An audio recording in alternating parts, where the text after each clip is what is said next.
All right, everyone. So there are all of these demonstrations that have been taking place in Turkey against Erdogan and his Islamist AK party. And you have all these people in the United States, in the Western world, who are thinking, great, wonderful, secularism is making a comeback in Turkey. This is so good because right now the Islamists are the dominant party. The Islamists are the dominant faction in Turkey. So you have the AK party, who are the Islamists. They're running the government. And so it's so wonderful to see these secularists doing demonstrations against Erdogan after after the chief prosecutor of Turkey had the mayor of Istanbul, Mr. İmamoğlu, arrested. And so this is wonderful because these secular demonstrators are fighting. They are combating against the tyrannical Islamist regime of Erdogan. Well, I'm here to tell you that it doesn't really matter which side dominates Turkey, be it ultra-Turkish secular nationalist or Islamo-nationalist Turks. It doesn't really matter which one of these rules over Turkey because they are both bad. They're both bad. They're both evil. It doesn't matter. It really doesn't matter, and I've been talking about this stuff for years. You'll say, what are you talking about? These are secularists. So they must be the good guys because anything that is against Islamism must be good. Really, wow. You know, it's so amazing to hear this sort of rhetoric coming out of conservatives, given the fact that conservatives have been talking about the evils of communism since forever, since the end of the Second World War, since the beginning of the Cold War. Conservatives have been talking nonstop about the evils and the dangers of communism and how the communists were atheists and how the Stalinists were atheists, and how Joseph Stalin was an atheist, and how Vladimir Lenin was an atheist, and Trotsky was an atheist, and Che Guevara was an atheist. Conservatives for decades have been talking about these evil atheists and their evil deeds.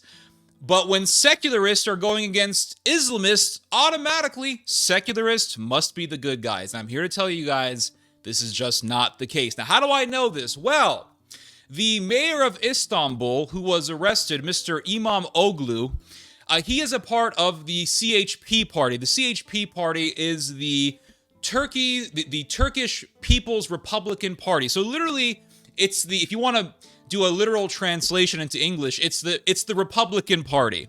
This is what this is. It's the Republican Party. And a lot of these CHP officials are hardline right-wing nationalists, or they are just really ultra-nationalists. You have these secularists in Turkey who are anti-Islam. But here's the thing. The CHP party was originally founded by Kemal Ataturk. And Kemal Ataturk founded his political party as a direct successor to the Pashas, the three Pashas, the Young Turks. So the CHP party goes back to the Young Turks. It is a direct successor of the Young Turks. Now, the Young Turks were a political faction in the Ottoman Empire. They called themselves Ittihadist because they followed an ideology called Ittihadism, and this Ittihad is an Arabic word. It literally means union or unification, and they were a part of a party called the CUP, or the Party of Union and Progress. Now, you hear that term, Union and Progress, and you think, wow, this must have been the good guys. They weren't. To make a long story short, they weren't. They were dominated by three men during the First World War. They were called the three Pashas, Talat Pasha, Enver Pasha, and Jamal Pasha. All three of these guys were mass murderers, and they were secularists. They were Turkish secularists who believed in the theory of evolution, and they orchestrated the biggest slaughter of the Armenian people in the history of the Armenian people. I have been reading this book. It's called Armenian Golgotha by an Armenian priest called Grigoris Balakian. That's his name, Grigoris Balakian.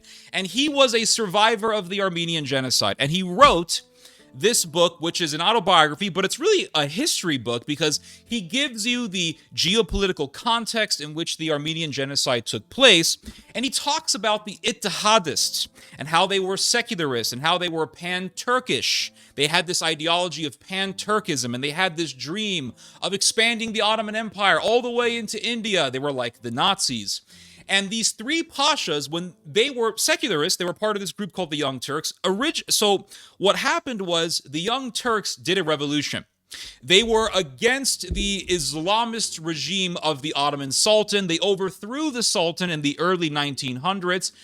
And people thought, wow, this is great. Secularists have taken over the Ottoman Empire, and they have overthrown the Islamist Sultan. Great. And do you know who else thought this was great? The Armenians. The Armenians fell for the very bullshit that people today are falling for. People today hear about secularists going against the Islamists in Turkey, and they think, wow, this is amazing. The Armenians thought the very same thing that you're thinking before they were butchered in the Armenian Genocide, which was orchestrated by the secularist Young Turks. People who believed in the theory of evolution, people who followed the ideology of positivism, people who followed the ideology of Herbert Spencer, who was the guy who coined the term survival of the fittest, and they very much so had an ideology of survival of the fittest. In fact, when they orchestrated the Armenian Genocide, what they would say amongst each other, what these Young Turk ideologues would say amongst themselves was, by butchering the Armenians, we are simply observing the natural law of survival of the fittest. And they believed that barbarism is of the natural order.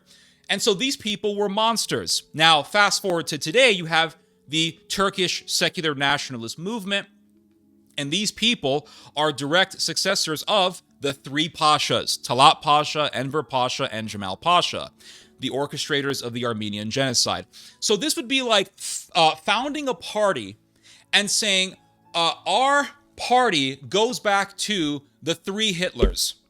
I mean, that's what it's like. It's like saying our party is a successor of Hitler, Himmler, and Goebbels. I mean, would you trust a party like that? And let's say you have a party and they say, yeah, we're secularist, but we're nationalist, we're against Islamism. And we go back to the wonderful leaders. We are a direct descendant of the wonderful leaders, Hitler, Himmler, and Goebbels. Would you trust a party like that? Would you be saying, yeah, this is amazing? I hope you wouldn't, right? No reasonable person is going to say, yeah, this is great. And if you look at the CH party today, it's filled with people who deny the Armenian genocide. And I understand that Mr. Imamoglu is a lot nicer with the Armenians. Okay, fine. I will grant that. I'm not going to deny reality. But at the same time, you have to also acknowledge that the CHP is filled with people who deny the Armenian genocide. It's filled with people who are racist against Kurds. It has people, it's an ultra-nationalist party. That's what it is. It's an ultra-nationalist party. And the CHP party, this secularist party, also supports the Turkish expansionism that's going on in Syria. So even if the secular nationalists in Turkey take over Turkey, you're still going to have Turkish expansionism. And this goes back a long, long way. In fact, back in the 1980s, specifically in 1986, the CIA wrote a document entitled Turkey, the Syrian Threat. And this was written at a time when Turkey was under a secular government. It wasn't under the AK party at this time. And at this time, the Turkish government was talking about the Syrian threat. And this is what the document has to say. Quote, this is from the CIA, 1986. Relations between Turkey and Syria have been historically strained, and the Turks view Syria as a potential military threat. Turkish suspicions are fed by Syria's military relationship with the USSR, Russia, its irredentist claims on Turkish territory, and its support for anti-Turkish terrorists. Turkey is also worried about an alleged buildup of Syrian and Soviet buildup. Syria probably does not want a confrontation, but the differences between the two countries will keep Turkish suspicions alive. So even when it was under secularism, the Turkish government was looking at Syria with suspicion. So there was always this tension between Syria and Turkey, even when Turkey was under secularist. So even if the secularist, kind of tongue twister there, even if the secularists take over Turkey and they overthrow all the Islamists, you're still going to have Turkish expansionism. You're still going to have this militarist view in regards to Syria. It's not going to stop. Because even when the Ottoman Empire was under the secularist Young Turks, the Ottoman Empire was still murderous. In fact, it was at its most murderous point when it was under secularist. So people are going around saying, oh, this is amazing, this is wonderful. And here is the thing. Now, I'm going to put on my conspiracy theory hat for a moment here, all right? This is me just being a conspiracy theorist. Take this with a grain of salt. I could be wrong. But it's kind of strange.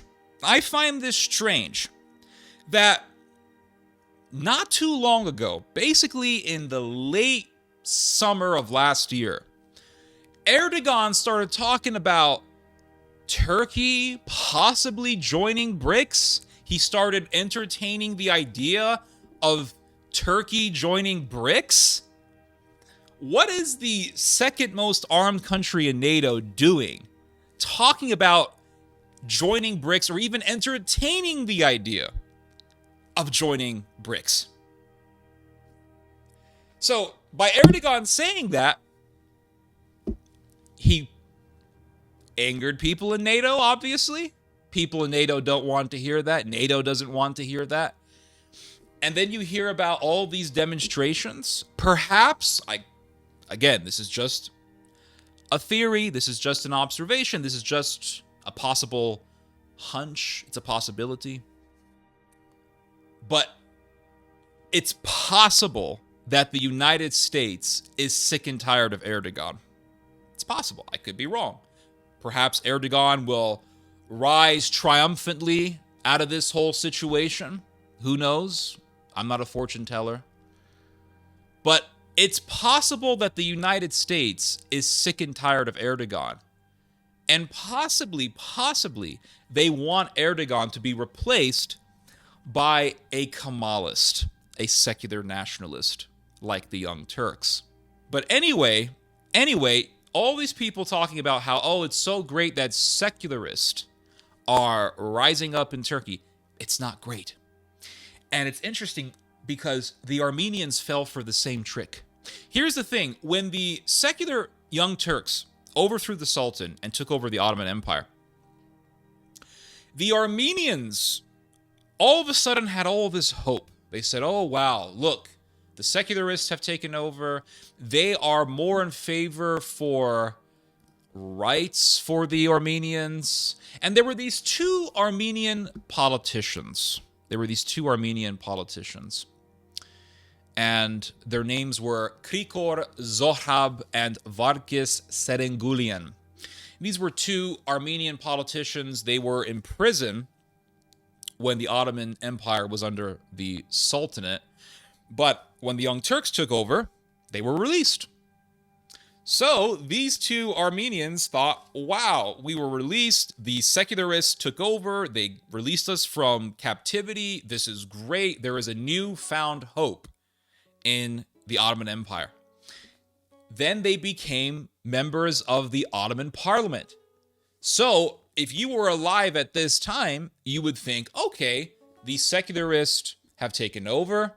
They have given rights to the Armenians to run for public office. Look, they are two Armenians in the Ottoman Parliament. Wow, look, progress at last. And the party that the Young Turks belonged to was the Party of Union and Progress.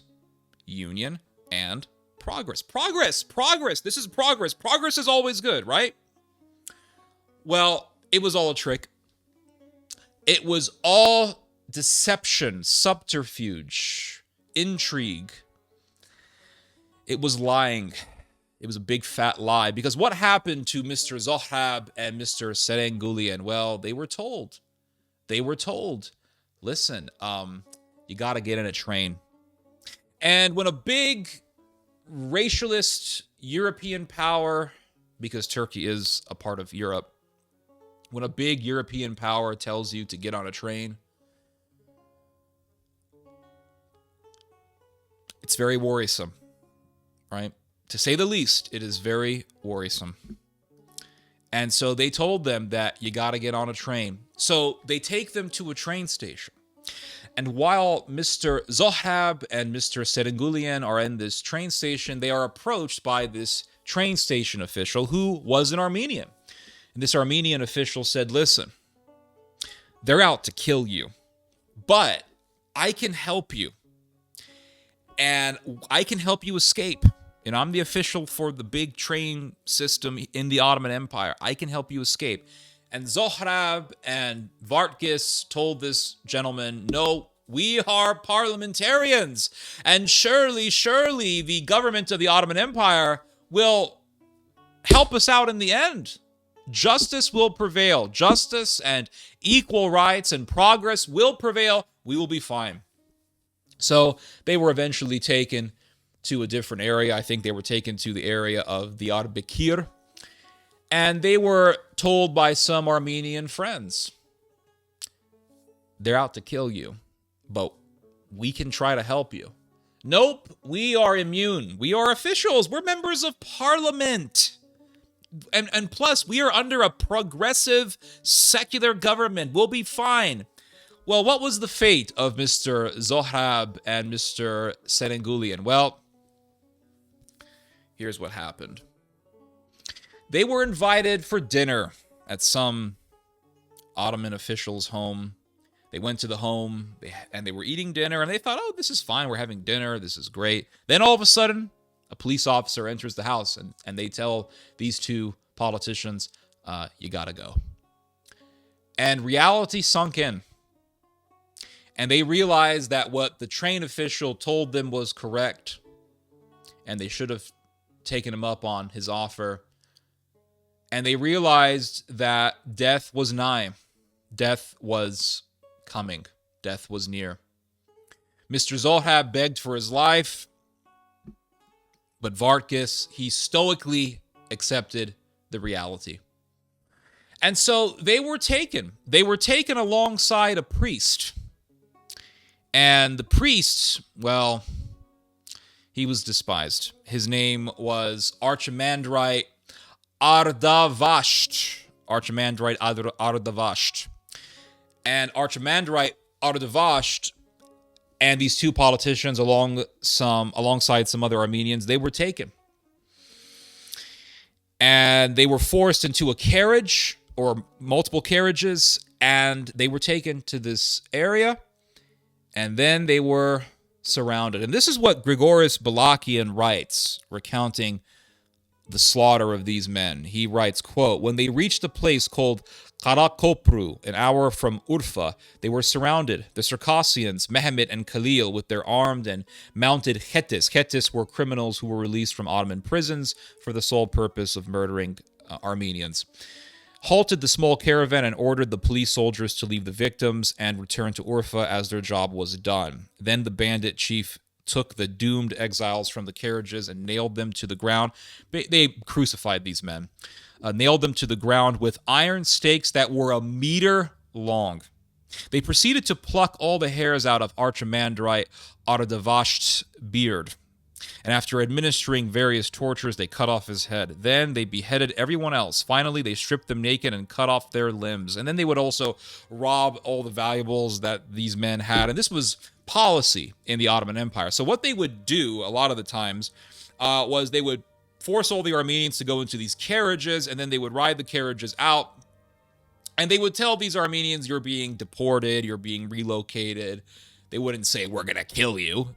And so they would take them, force them into these carriages, and then they would ride them out into these valleys. And then all of a sudden, the Chetis or the Khetis would come. Now, the Chetis were criminals. They were released from prison. So what the Young Turks did, again, secularist, progressives, what they did was they got the worst of the worst criminals in the Ottoman prisons, people who were on death row, and they just released them. Tens of thousands of them. They just released them into the Ottoman Empire, into public life.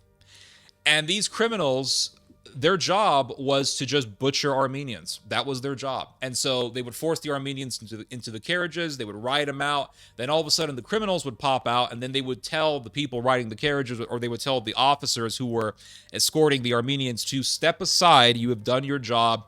They would butcher the Armenians, and then they would take their valuables, steal any money that these people would have, any valuables, any jewelry, and then they would actually split the booty with the officers who were escorting these Armenians to their deaths.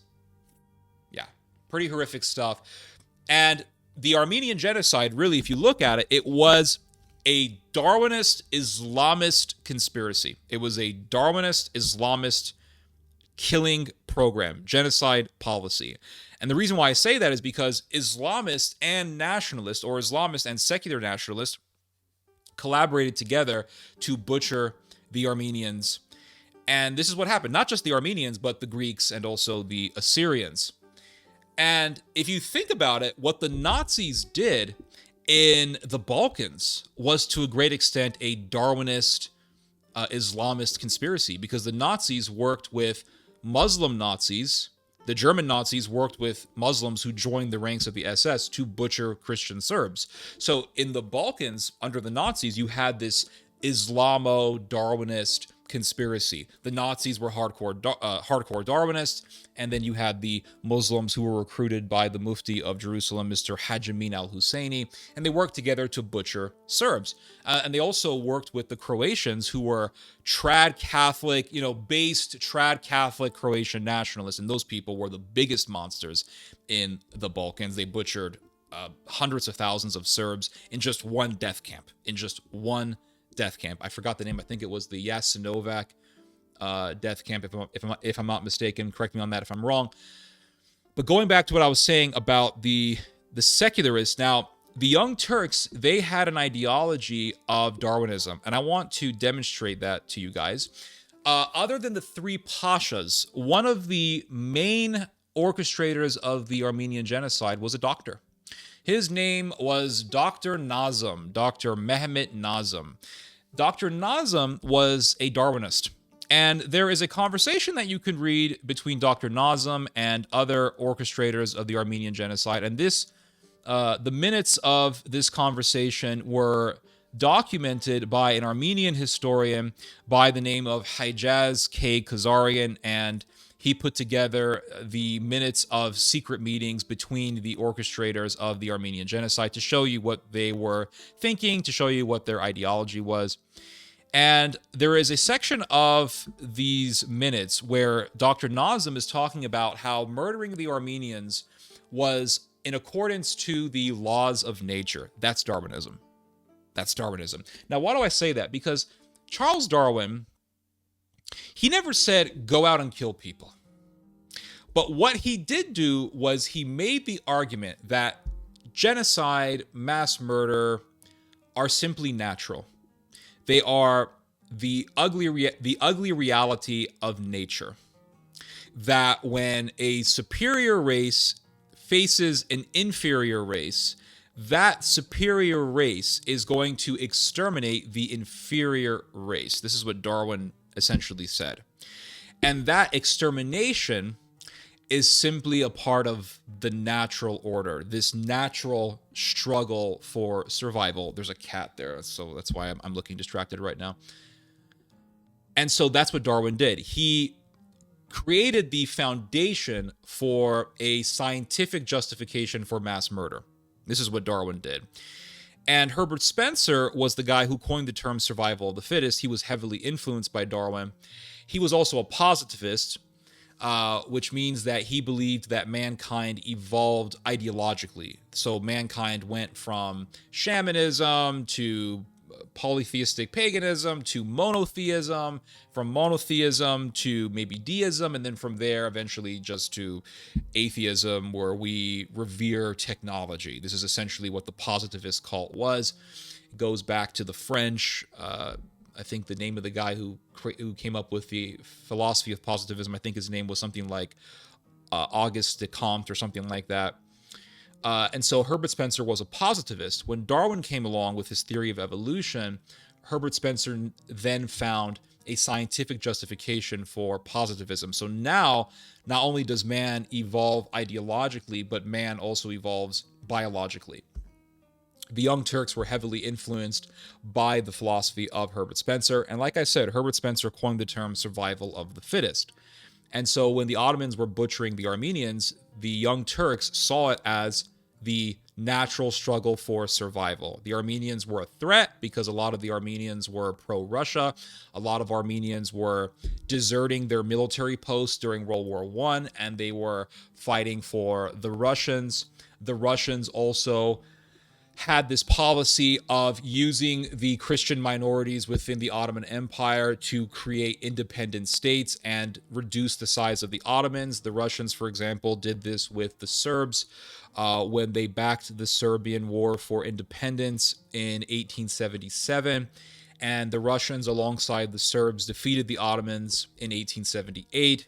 The negotiations for the end of that conflict took place in what is known as the Congress of Berlin, and in the Congress of Berlin, the Russians said, part of our conditions is an independent Serbian state.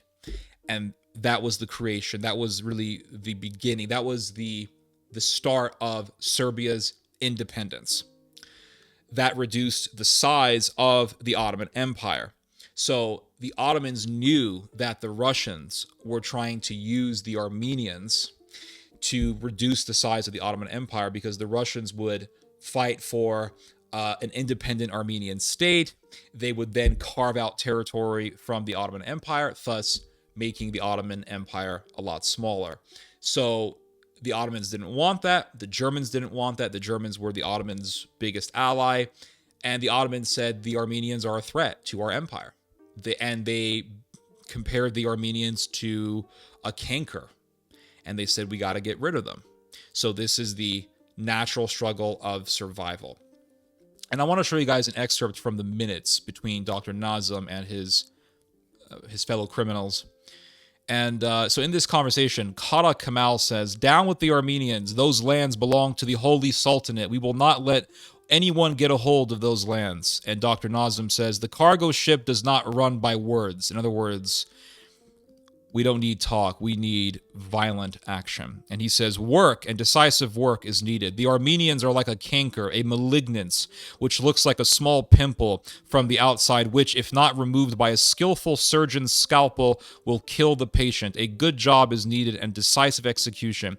If we are going to do something like the Adana massacre of 1909 here and there, the result will do us more harm than good. Since we have decided to purge the other elements, the Arabs and the Kurds will be alerted, and the danger will be multiplied, and the execution of the operations will be rendered more difficult. I have spoken many times in these meetings. I repeat, if this purge is not made general and final, harm will come instead of good. The Armenian element must be severed from the roots. We must not leave a single Armenian alive. In our country, we must kill the Armenian name. We are at war. No better opportunity could we hope for. So in other words, he's saying we're at war. We are in the midst of a world war. We're fighting the Russians. The Armenians are pro-Russia. This is now our chance to exterminate the Armenians. And then Nazem continues on to say, there will be no intervention of the great powers. In other words, we'll be able to butcher the Armenians, and there will be no intervention from the Western world. And he was right. Disturbingly enough, he was right. Because there were people expressing outcry over the Armenian genocide. Western powers, for the most part, didn't really care. There were people in England who cared. There were people in France who cared. I believe the French government actually saved the lives of some Armenians. I believe the Russians also did the same thing.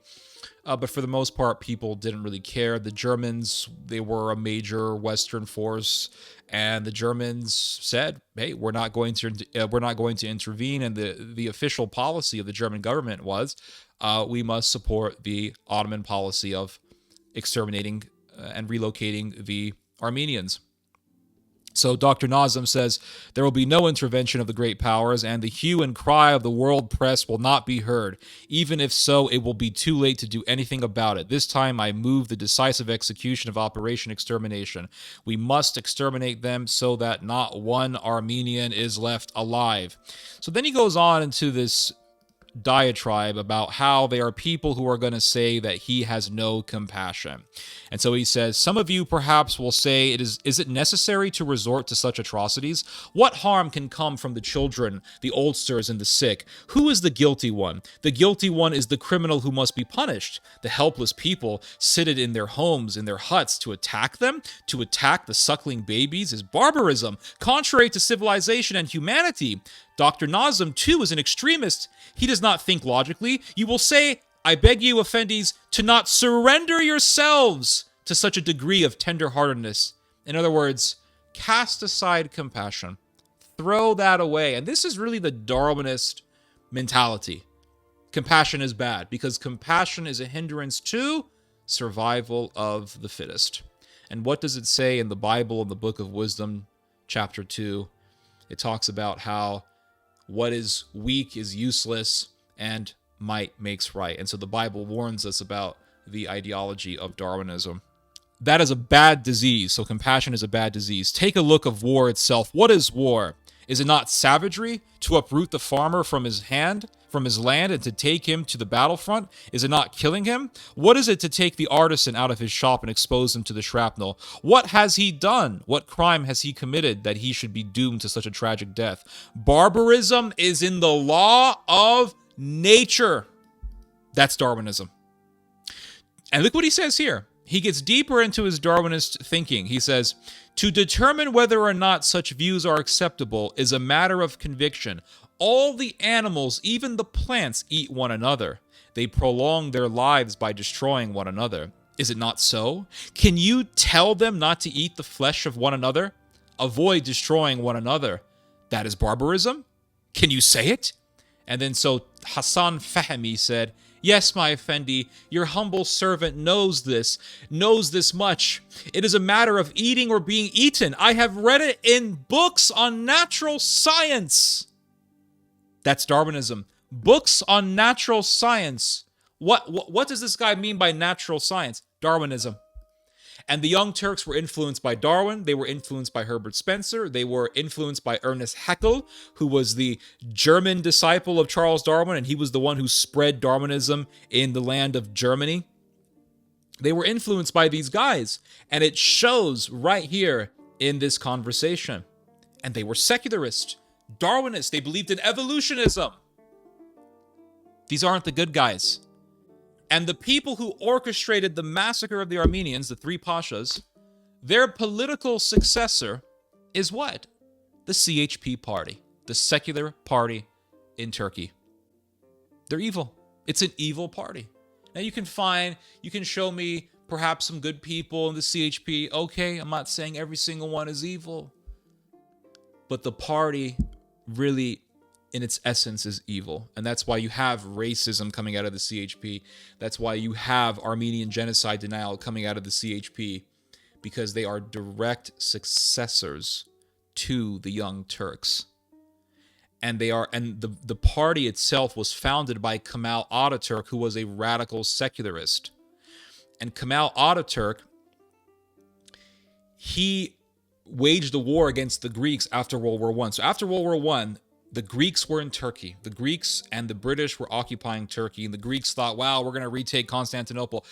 And Kemal Ataturk riled up his men and said, nope, this isn't going to happen. And they had a war with the Greeks. And eventually the Turks defeated the Greeks.